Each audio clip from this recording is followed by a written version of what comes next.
ser bem bacana esse embate entre Palmeiras e São Paulo.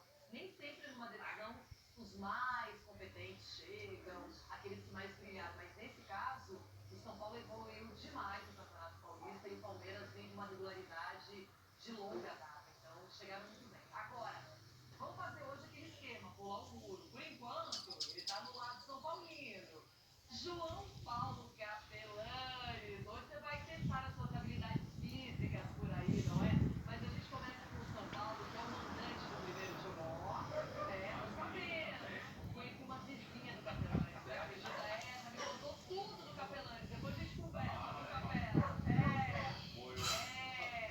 Esse mundo é muito pequeno. Vamos voltar. Ô, Capelanes, conta os detalhes aí do São Paulo. Primeiro jogo no Morumbi, amanhã 9h40.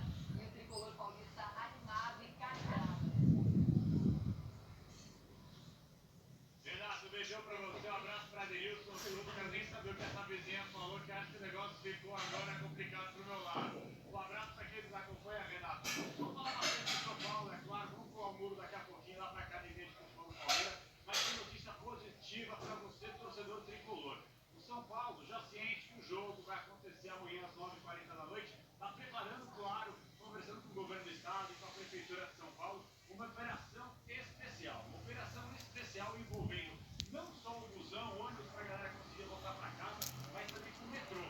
Na região do Morumbi, para quem conhece a Zona Sul, São Paulo Morumbi, que é a região que fica o metrô, fica aproximadamente 1,5 km do estádio. Pega a Avenida Jorge Goulart, você chega lá numa caminhada tranquila de 15, 20 minutinhos no máximo.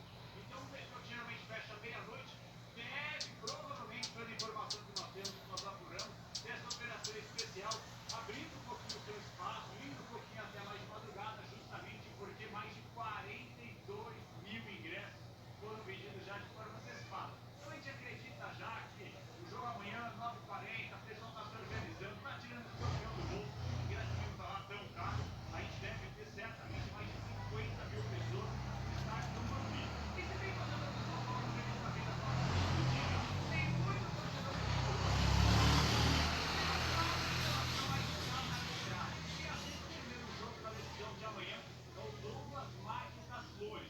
O árbitro da grande decisão que acontece domingo lá no Parque é o Rafael Claus, muito experiente. Por que eu estou falando do Douglas Marques das Flores? Também que é um árbitro experiente, tem 36 anos, já apitou 11 jogos nesse Campeonato Paulista, tem bagagem. Mas quando apitou alguns jogos do São Paulo, que foram 3, foram 2 vitórias do Tricolor e uma derrota justamente para o Palmeiras. Teve muito torcedor do São Paulo bravo com a arbitragem, entendendo que o São Paulo nesse choque rei contra o Verdão foi prejudicado. Então essa expectativa que o árbitro Blas possa fazer uma grande arbitragem na partida de amanhã no estádio do Morumbi e toda a pressão também em cima da arbitragem, isso aí faz parte, não só por parte dos dirigentes, mas também por parte dos torcedores.